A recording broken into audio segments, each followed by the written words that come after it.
Welcome to presentation on NFO of Aditya Birla Sun Life ESG Fund. ESG here stands for Environment, Social and Governance. Theme basis fund which is launched by Aditya Birla Sun Life Mutual Fund. And this fund new offer is open from 4th December to 18th December 2020.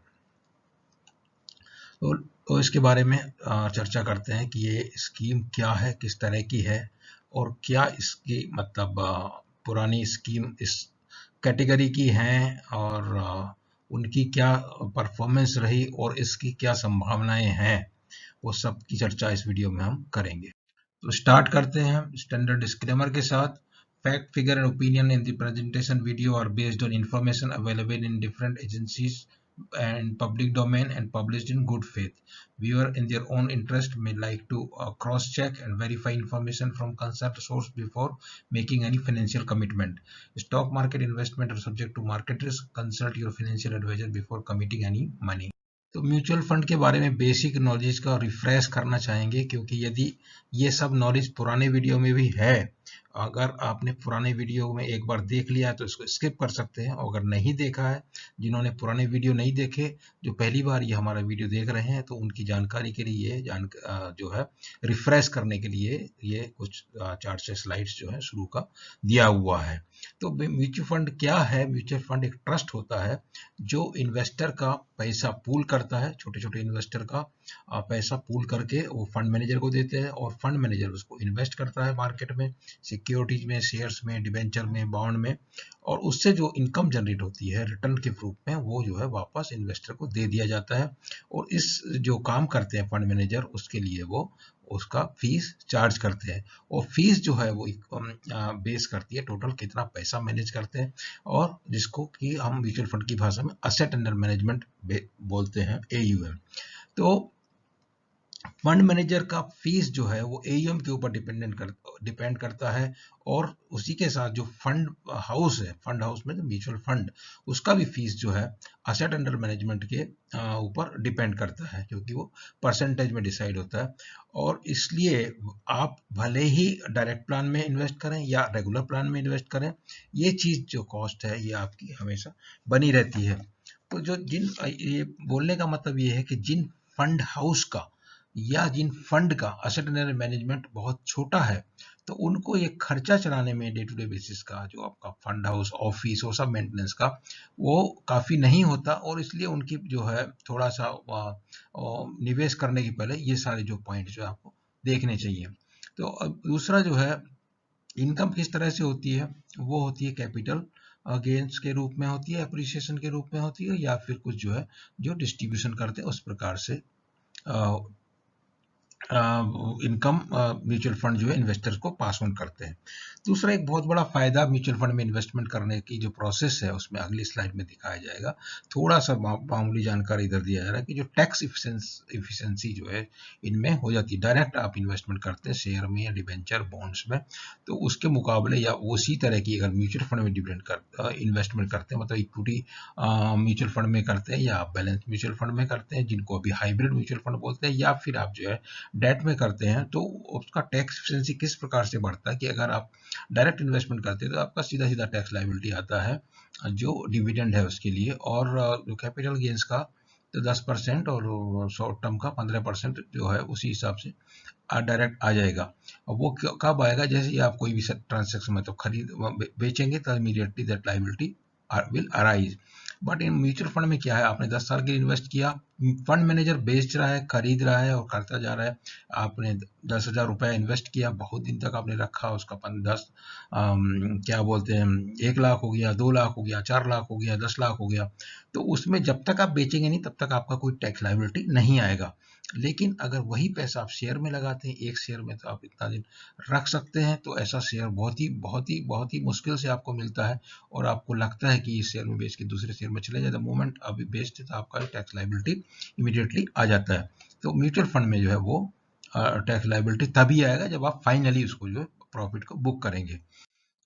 तो ये आपको फायदे मिलते हैं mutual fund में investment करने से। Professional management मिलता है, डाइवर्सिफिकेशन का फायदा मिलता है, लिक्विडिटी मिलता है, कन्वीनियंस मिलता है।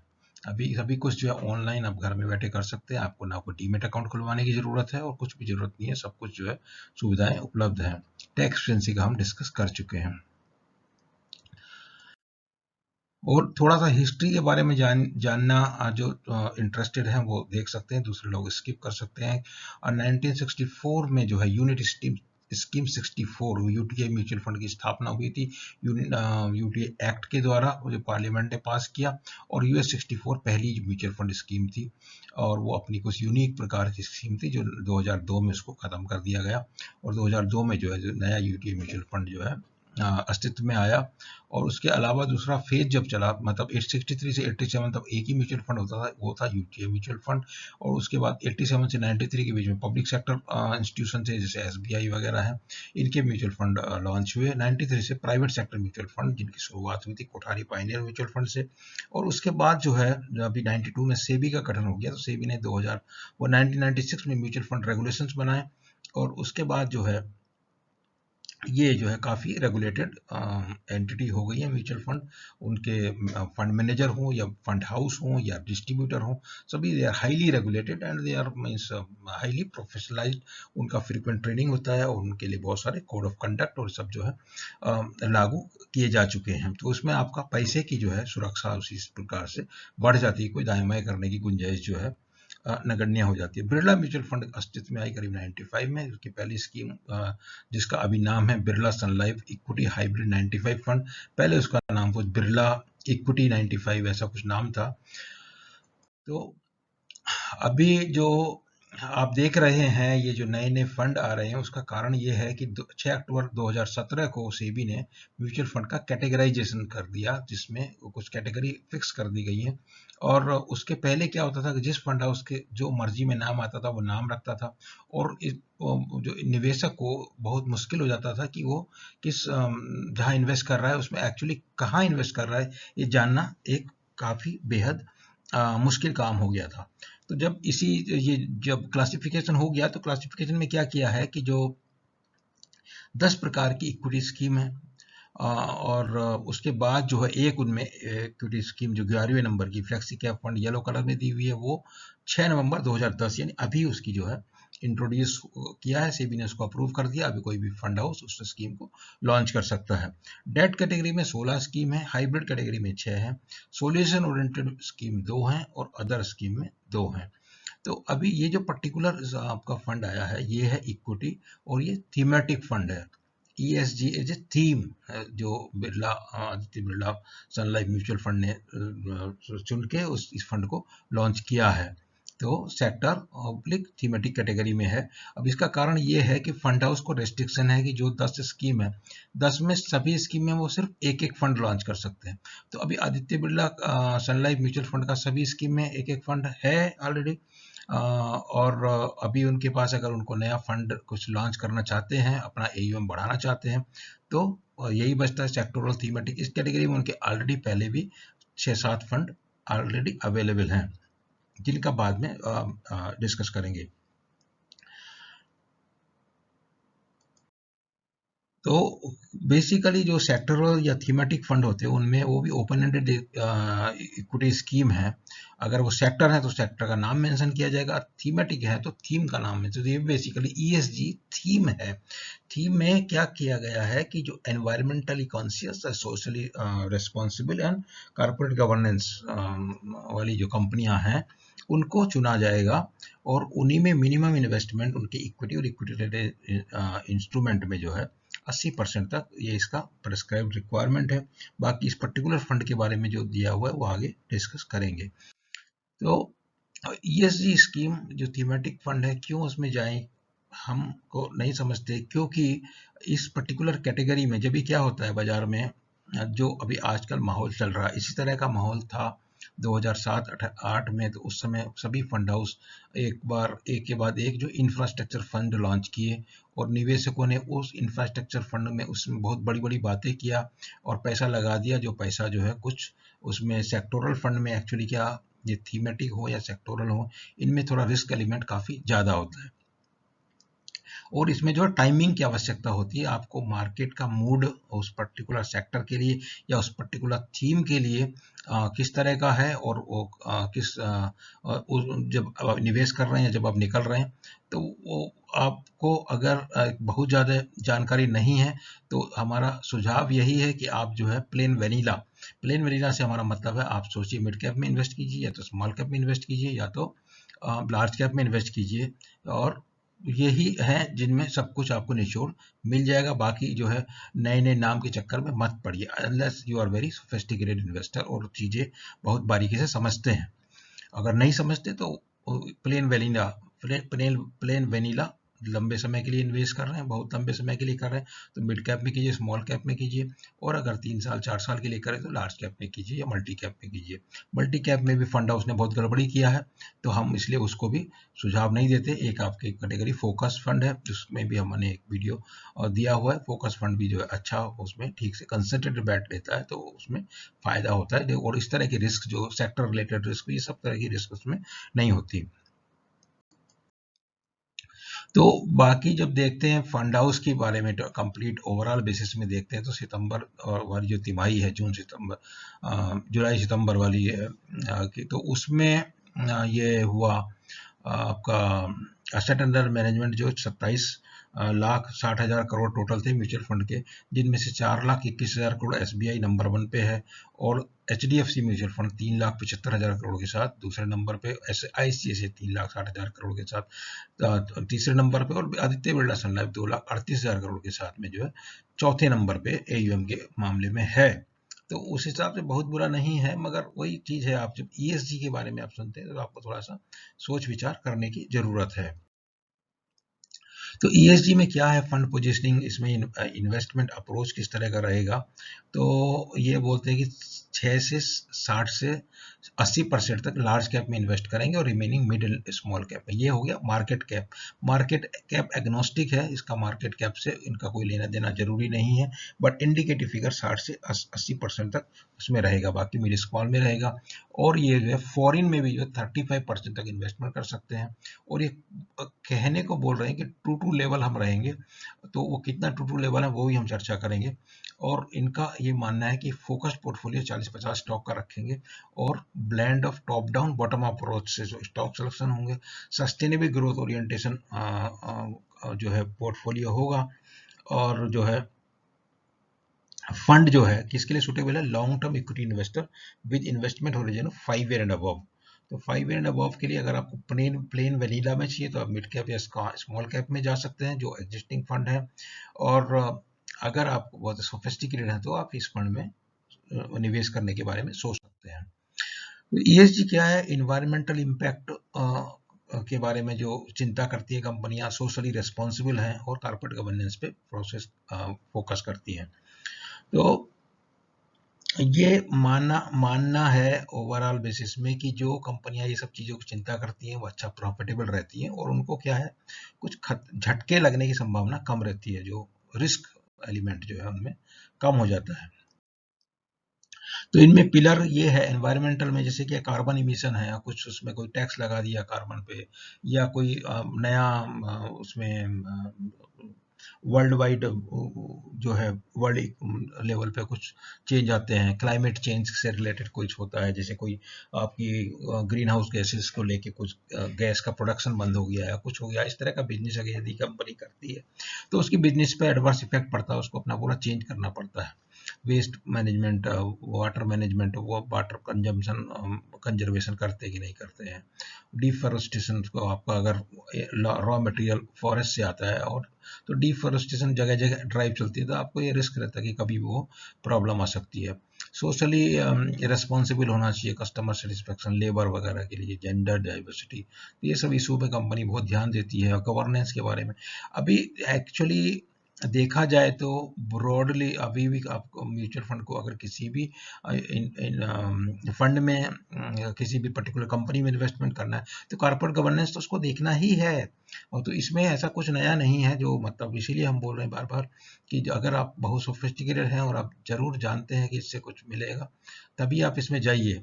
तो अदरवाइज आल्सो कॉर्पोरेट गवर्नेंस, आप कहीं भी कोई एनालिसिस सुनेंगे, चर्चा करेंगे, तो ये कंपनी में आप क्यों निवेश करना चाहते हैं कि good governance, good corporate governance, ये सब फैक्टर्स हर एक निवेश में इनको कंसीडर किया जाता है।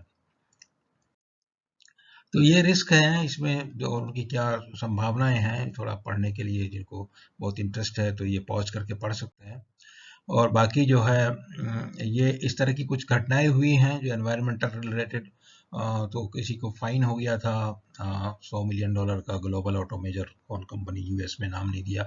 फिर ये $65 बिलियन का यूएस गवर्नमेंट ने डीप वाटर ऑयल स्पिल हो गया था, उसके लिए फाइन किया। और ये इमिशन के लिए कनाडा में 149 मिलियन किसी को फाइन हो गया। तो ये सब कुछ कुछ इवेंट होते रहते हैं। अब उसमें कुछ कंपनियां जानबूझ के बदमाशी करती हैं, कुछ जो है मतलब ये बाकी प्रॉफिटेबिलिटी या कुछ बाईपास करने के चक्कर में करती हैं, और जो है फंस जाती है तो उनको उसकी भारी कीमत चुकानी पड़ती है। इस तरह की बेसिकली ये इशू है। सोशली में भी है कि कुछ उल्टे सीधे काम कुछ करते हैं। तो कई बार आजकल सोशल मीडिया बहुत एक्टिव है, और ये प्राइवेसी वायलेशन का इशू आ जाता है, फेसबुक और किस किस की कुछ बातें चलती रहती हैं। और कहीं पे आपका ये जैसे अभी यहाँ पे वेदांता का फैक्ट्री जो है वो बंद हो गया, जो तमिलनाडु में है, तो वो एनवायरमेंटल इशू है। गवर्नेंस के बारे में जो है कहीं पे कुछ कॉर्पोरेट गवर्नेंस की तो इशू है ही, या कितना हमारे यहाँ जो नेट एनपीए प्रॉब्लम है, बैड डेट प्रॉब्लम है, तो अच्छा कॉर्पोरेट गवर्नेंस नहीं है, फ्रॉड करते हैं लोग और साइफनिंग करते हैं फंड्स का। तो वो सब गवर्नेंस अच्छा होगा तो जिन कंपनियों में, उनमें इस तरह की संभावनाएं जो है कम रहती हैं सरप्राइज की। तो इंडियन एक्सपीरियंस में भी क्या, कभी सुप्रीम कोर्ट कुछ बैन कर देता है, कभी तमिलनाडु में जैसे बताया स्टरलाइट कॉपर का प्लांट बंद कर दिया गवर्नमेंट, कभी कोई प्लास्टिक पे वो चलाती है अभियान, और कभी जो है कुछ ह्यूमन राइट्स रिलेटेड इशू आ जाती हैं, जैसे कभी मैगी के ऊपर बैन आ गया, कभी कुछ इस तरह की हैं, किसी के ऊपर फार्मा कंपनियों के ऊपर कुछ उनका यूएसएफडीए का इंस्पेक्शन होता है तो गवर्नेंस की इशू आती है, कुछ कंपनियों के ऊपर पेनल्टी हो जाती है, जैसे ये थी रेटिंग एजेंसी थी, उनके ऊपर पेनल्टी लेवी कर दिया सेबी ने। और आजकल विसिल ब्लोअर काफ़ी एक्टिव हो गए हैं, तो उस तरह की समस्याएं जो है कंपनियां कुछ फंस जाती हैं, और मतलब इनोसेंटली फंस जाती हैं, और कुछ जो है जानबूझ के गड़बड़ी करती हैं और पकड़ में आ जाती हैं।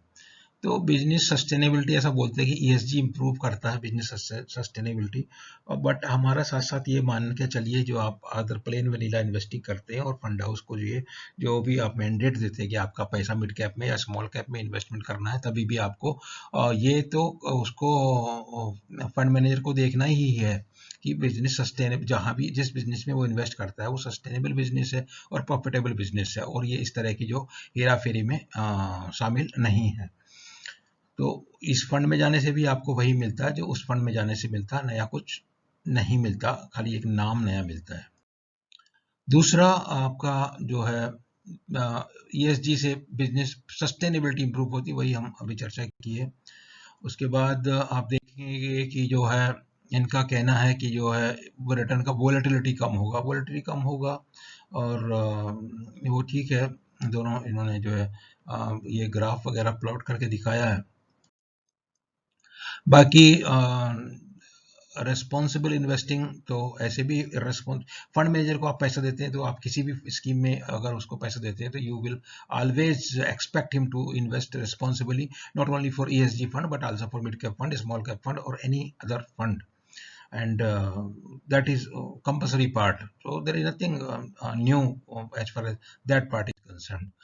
And ये अपना किस तरह से अपना ईएसजी में स्क्रीनिंग करेंगे, वो है इसमें कंपनियों को स्क्रीनिंग किया जाएगा, और उसमें जो है पहले क्या नेगेटिव इम्पैक्ट ऑफ एनवायरनमेंट और प्रिजर्विंग नेचुरल रिसोर्सेज, उनके हाई स्कोर होंगे। Exploitation natural resources, pollution, waste management नहीं करते तो उनका लो स्कोर होगा। उस तरह से स्कोरिंग करके जो है, और healthy relationship with stakeholder, human rights violation, fair treatment, exploitation, ये सब का लो स्कोर होगा। ये सारे स्कोर इस कंपनी को असेस किया जाएगा 3 पिलर के बेसिस पे, और उसका जो है उसके बाद जो है ESG स्कोर और रेटिंग उसकी आने के बाद में जो है उसको जो है इंक्लूड करना पोर्टफोलियो में या नहीं करना है। पहले इन्वेस्टमेंट यूनिवर्स में आएगी, इन्वेस्टमेंट यूनिवर्स के बाद में जो है वो पोर्टफोलियो में, इन्वेस्टमेंट यूनिवर्स में जो करीब 500 कंपनियां आएंगी ऐसा इनका मानना है। उसके बाद जो है पहले ESG इन्वेस्टमेंट यूनिवर्स में आएंगे, उसके बाद करीब ये आदित्य बिरला म्यूचुअल फंड के इन्वेस्टमेंट यूनिवर्स में आएंगे। उसके बाद सेक्टर लेवल स्क्रीनिंग होगी कि जो क्या करना है इनको, और उसके बाद जो स्टॉक लेवल स्क्रीनिंग, और उसके बाद पोर्टफोलियो कस्टमर 40 से 50 कंपनियों का, ये इनका जो है प्लान है इसको करने का। और बाकी जो है IT सेक्टर में इनका 20 से 25% एक्सपोजर करने का इरादा है, बैंकिंग फाइनेंस में 25 से 35%, कंज्यूमर गुड में 10 से 15%, और हेल्थ केयर में 4 से 8%। इंटरनेशनल इक्विटी यहाँ पे 10% लिखते हैं और वहाँ पे 35% लिखते हैं। तो ये इसमें थोड़ा सा इनको क्लैरिफाई करने की जरूरत है। और अभी ये ESG फंड में आदित्य बिरला सन लाइफ म्यूचुअल फंड के बहुत सारे सेक्टर फंड हैं, जैसा हमने पहले बोला। तो उनमें जैसे एक बैंकिंग एंड फाइनेंस सर्विस है, एक इनका डिजिटल इंडिया फंड है, एक इंडिया जेनेक्स फंड है, एक मैन्युफैक्चरिंग फंड है, MNC फंड। इनके अलावा भी 2-3 हैं जो छोटे छोटे AUM है, वो हमने कंसीडर नहीं किए। और ESG कैटेगरी में अभी 2 फंड, एक एक्सिस ने लॉन्च किया और एक ICICI प्रूडेंशियल ने लॉन्च किया। इन्होंने करीब 1700 और 1450 AUM जो है इकट्ठा किया। अब इनका AUM कंपेयर कीजिए जो बड़े, जो मिड कैप स्मॉल कैप में हैं, 10,000 5,000 करोड़ वाले हैं, उनका AUM काफ़ी बड़ा है। और जहाँ तक आदित्य बिरला की परफॉर्मेंस की बात करें तो जैसे मल्टी कैप में आदित्य बिरला इक्विटी फंड है, उसकी परफॉर्मेंस जो है टॉप 3 में है 10 साल में और 5 साल में। और बाकी कैटेगरी जो है उनमें ये लार्ज कैप में जो है आदित्य बिरला सन लाइफ फ्रंट लाइन इक्विटी, उसकी परफॉर्मेंस रिलेटिवली बेटर है। तो और दूसरे जो इनके अभी मिड कैप और स्मॉल कैप है, उनमें परफॉर्मेंस उतनी अभी फिलहाल जो है अच्छी नहीं चल रही है। तो fund house that way overall AUM basis good, और scheme performance wise it is reasonably okay. And if you are comfortable with this nomenclature ESG, and you want to investment in this sophisticated, so then this is a fund in which you can try investing some money for in the NFO. And दूसरा जो है responsible true level की अगर बात करते हैं तो हम देखते हैं कि ये इनके जो है मल्टी कैप फंड का जब सेबी ने जिसके ऊपर प्रॉब्लम हुआ था, तो इनका टॉप में तो नाम नहीं था। ये 75% से ज़्यादा वाली जो नाम दिए हुए हैं इधर, उनमें नहीं था। और बाकी जो है इनका 56% अभी जो है लार्ज कैप में इन्वेस्टमेंट है, मिड कैप में 22% है, स्मॉल कैप में 7%, अदर्स में 11% है। तो ट्रू लेवल तो नहीं है, कहने की बात है। बाकी कितना रहेंगे समय बताएगा। दूसरी बात, जो इन्वेस्टर की केयर करने का सवाल है कि अगर 1 अप्रैल 2018 से डिविडेंड टैक्सेबल हो गया, तो अभी डिविडेंड डिक्लेयर करने का कोई मतलब म्यूचुअल फंड में नहीं है। मगर आदित्य बिरला म्यूचुअल फंड ने ये इस बात चीज को कुछ बहुत तवज्जो नहीं दिया, और जो है वो डिविडेंड डिक्लेयर करते जा रहे हैं, डिविडेंड डिक्लेयर करते जा रहे हैं। आपका अपना पैसा जो आप इन्वेस्टमेंट के लिए देते हैं, वो आपको डिविडेंड डिक्लेयर करके वापस देते हैं, और उसमें जो आपका टैक्स लायबिलिटी आ जाता है। और अभी तो टैक्स लायबिलिटी जो आपको ब्रैकेट के हिसाब से आएगा, पहले तो था वो डिविडेंड डिस्ट्रीब्यूशन टैक्स लगता था, जो कम था रिलेटिव इक्विटी में। और अभी तो आपका अगर टैक्स ब्रैकेट 30% का है या उसके ऊपर सरचार्ज भी है, तो उतना का उतना पूरा का पूरा आपका जो अपने पैसे के ऊपर टैक्स लग जाएगा। तो डिविडेंड डिक्लेयर करने का क्या इन्वेस्टर की केयर करते हैं? हमारा मानना है कि नहीं करते हैं। तो ये सब चीजें देखने के बाद ही आपको जो है निवेश के बारे में इसमें सोचना है। तो और इनका कहना है कि अभी क्यों करें ESG में, इसलिए कि कॉन्सेप्ट एट नेसेसरी स्टेज और दुनिया में, पूरी दुनिया में है, और यहाँ पे भी नया नया इसका जो अभी क्रेज चालू हुआ है। हम ऐसा नहीं मानते, ये तो है, ये it was always there, it will always be there, that fund house should be investing responsibly and then sustainable business model में ही इन्वेस्ट इनको करना है। सस्टेनेबल ग्रोथ जिन कंपनियों में पॉसिबिलिटी है वहीं पे करना है।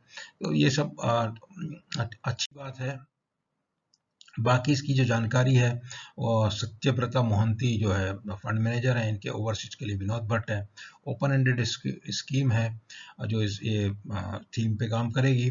और जो बेंचमार्क है Nifty 100 ESG try total return index ये है असेट एलोकेशन का, जैसे बताया पहले 80 से 100% जो है ESG में रहेगा, और बाकी जो रिलेटेड इंस्ट्रूमेंट में है अदर रिलेटेड में 20% तक रहेगा। कोई मैंडेट होता है जो सेबी के क्लासिफिकेशन के हिसाब से, और बाकी जो 10% तक मनी मार्केट में रख सकते हैं, और रीट में 20% तक मनी मार्केट और लिक्विडिटी में रख सकते हैं, और जो है रीट में जो है 10% तक भी इनका करने का विचार है। और 4 दिसंबर को ये खुलेगी और 18 दिसंबर को क्लोज हो जाएगी NFO। तो अभी जो है आपके पास NFO जो तरह तरह की कई सारी NFO अभी जो मार्केट में उपलब्ध हैं, उनमें HDFC डिविडेंड यील्ड फंड, जिसके बारे में हमने एक वीडियो ऑलरेडी जानकारी डिटेल में शेयर किया है, एक वीडियो अपलोड करके। दूसरा है ICICI प्रूडेंशियल क्वांट फंड, वो भी सेक्टर थीमेटिक फंड है। 7 दिसंबर को क्लोज होगा वो। और HDFC डिविडेंड यील्ड फंड 11 दिसंबर को क्लोज होगा। Invesco India global consumer trend FOF वो फंड ऑफ फंड है, वो 18 दिसंबर को क्लोज होगा। ITI लार्ज कैप फंड ये जो है 18 दिसंबर को क्लोज होगा। Union hybrid equity fund aggressive hybrid ये 11 दिसंबर को बंद होगा। और UTI स्मॉल कैप फंड, इसमें भी हमने वीडियो आपके अपलोड किया हुआ है जानकारी के साथ, वो 16 दिसंबर को बंद होगा। तो ये जो भी NFO IV हैं उसमें आप देख लीजिए, ये जो HDFC डिविडेंड यील्ड है उसके बारे में तो पूरा जानकारी शेयर कर दिया। उसके अलावा जैसे क्वांट फंड है, क्वांट फंड कुछ अलग ही तरह का होता है, आप उसके बारे में जानते हैं समझते हैं तभी उसके बारे में आप निवेश के बारे में सोचिए। दूसरा ये थीमेटिक ये FOF है, FOF Invesco India global consumer trend FOF। तो FOF की कुछ खास चीजें होती हैं, उसमें निवेश करने के पहले वो सब आपको जान लेना जरूरी है। ITI का जहाँ ITI लार्ज कैप फंड है, ये प्लेन वनीला कैटेगरी का फंड है। मगर जो ITI जो फंड हाउस ITI जो था, ये पहले था कोठारी पायनियर के बाद में जो है वो पायनियर ITI हो गया था। और ITI उस समय जो है यहाँ से अपना दुकान बंद करके जो है चले गए थे, अब फिर वापस आ गए। और इन्होंने जो अभी फंड हाउस जो खोला है तो वो बहुत छोटा है। ओवरऑल फंड का AUM देख लीजिए, और फिर उनकी स्कीम्स के पास कितना पैसा ये लोग मैनेज कर रहे हैं और कैसे जो है अपना जो है ओवरहेड्स मैनेज करेगा। उसके अलावा जो है यूनियन हाइब्रिड ये बैलेंस फंड है, जिसमें इक्विटी का एलोकेशन ज़्यादा है क्योंकि एग्रेसिव फंड है। और तीसरा जो है UTI स्मॉल कैप फंड है, वो एक अगर आपका 5 साल का निवेश का नजरिया है उसके बारे में वीडियो हमने अपलोड किया हुआ है, वो एक अच्छा चॉइस है। प्लेन वनीला कैटेगरी, तो इसमें जितने हैं तो 2 ही जो है plane vanilla category, ITI large cap और UTI स्मॉल कैप। बाकी जो है आपको बहुत ज़्यादा समझते हैं तभी आप उसके बारे में सोचिए, खाली नाम पे मत जाइए। तो ये था आदित्य बिरला सन लाइफ ESG फंड के बारे में जानकारी जो हमने शेयर किया, आपके काम आएगा। आप इसमें निवेश करना चाहते हैं या इसमें नहीं निवेश करके दूसरे में निवेश करना चाहते हैं, तभी भी आप कंपैरेटिव एक डाटा देख लीजिए, फंड हाउस का AUM देखिए, उसके बाद स्कीम का AUM देखिए, और उसकी कंपैरेटिव का स्कीम जो दूसरे फंड हाउस किए हैं उसने अपने फंड हाउस किए हैं उनका AUM देखिए, उनकी परफॉर्मेंस देखिए, और उसके बाद आप एक इन्फॉर्म डिसीजन लीजिए। और इसके साथ ही जो है आपको ये जानकारी अगर समझ में आती है, पसंद आती है, तो आप वीडियो को लाइक कीजिए और चैनल को सब्सक्राइब कीजिए। उसके अलावा आपको अगर कोई निवेश संबंधी हेल्प चाहिए तो हमारा जो एसोसिएट अम्फी रजिस्टर्ड MF डिस्ट्रीब्यूटर की वेबसाइट myalfin.com विजिट कर सकते हैं। उसके अलावा हमको YouTube में कमेंट पे आप लिख सकते हैं कोई हेल्प चाहिए तो। और हमारा जो है ये ट्विटर हैंडल BUSANSI2, इसके ऊपर जो है हमारा सभी वीडियो और संबंधित जानकारी उसमें आपको मिल जाएगा, उसमें विजिट करके कर सकते हैं, फॉलो कर सकते हैं, तो आपको पूरा जानकारी मिलेगा। Thank you very much.